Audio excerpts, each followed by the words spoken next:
नौकरानी बना के रखला तू रानी के सपना दिखा के, ओला बोला के चलनी हम राजा जी माई के।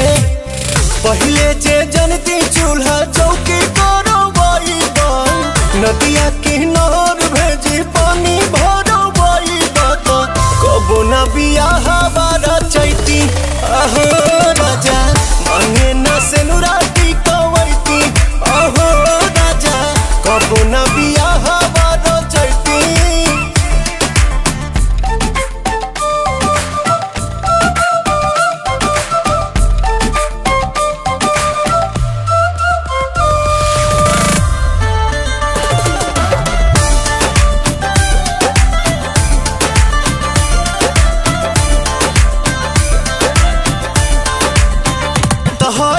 साड़ी दिहल पापा जी के, गाड़ी दिहल पापा जी के, जौना पर घूमी तू ऐस करेला, कबहू खर्च नहीं कैस करेला।